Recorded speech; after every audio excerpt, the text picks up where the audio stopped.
Hi friends, இது Joe சமையலில் இன்றைக்கி ஒரு ஹெல்த்தியான ரெசிபி தான் பார்க்க போகிறோம். அதாவது பிளாக் ரைஸ், அதோட ஹல்வா, அதை கவுனி அரிசி அப்படின்னு சொல்லுவாங்க தமிழில்.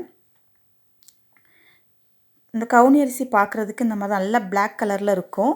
இது வந்து இந்த மாதிரி தான் இருக்கும். இது கடிக்கிறதுக்கு வந்து கொஞ்சம் கஷ்டமாக இருக்கும். ஆனால் நல்லா ஊற வச்சு தான் இதை வந்து நம்ம குக் பண்ணணும். இதை வந்து நான் ஒரு 3/4 கப் அளவுக்கு எடுத்திருக்கேன். எடுத்துகிட்டு நல்லா ஒரு 6லேருந்து 8 மணி நேரம்லாம் ஊற வச்சுக்கோங்க. நீங்கள் நைட்டு பண்ண போகிறீங்க, அப்படி சாயந்தரம் பண்ண போகிறீங்கன்னா காலையில் ஊற வச்சுக்கோங்க. காலையில் பண்ண போகிறீங்க அப்படின்னா நைட்டே ஊற வச்சுக்கோங்க படுக்க போகிறச்ச. இந்த ஊறினதுக்கப்புறம் அதோட கலரை பார்த்தீங்கனாலே அந்த தண்ணியே வந்து நல்ல ஒரு வயலட் கலரில் இருக்கும்.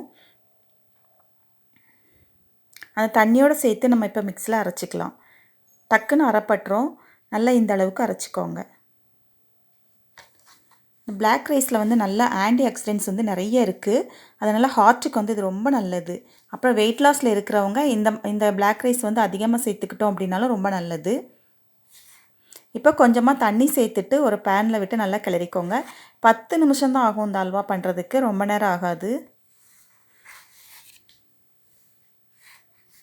இந்த அளவுக்கு நல்லா வதக்கிக்கோங்க. இந்த மாதிரி பார்க்குறதுக்கு கொஞ்சம் ஸ்டிக்கியாக தான் தெரியும், ஆனால் ரொம்ப டேஸ்ட்டாக இருக்கும்.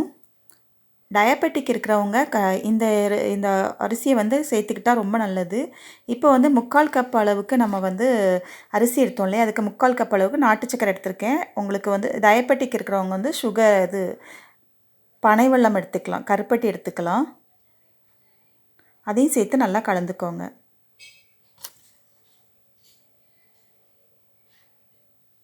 இது ஹார்ட்டுக்கு, ஸ்கின்னுக்கு, ஐக்கு எல்லாத்துக்குமே வந்து ரொம்ப நல்லது இந்த அரிசி.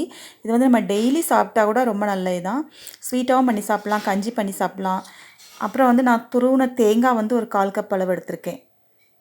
அதையும் சேர்த்துக்கோங்க. சேர்த்து இதோட கலந்துக்கோங்க.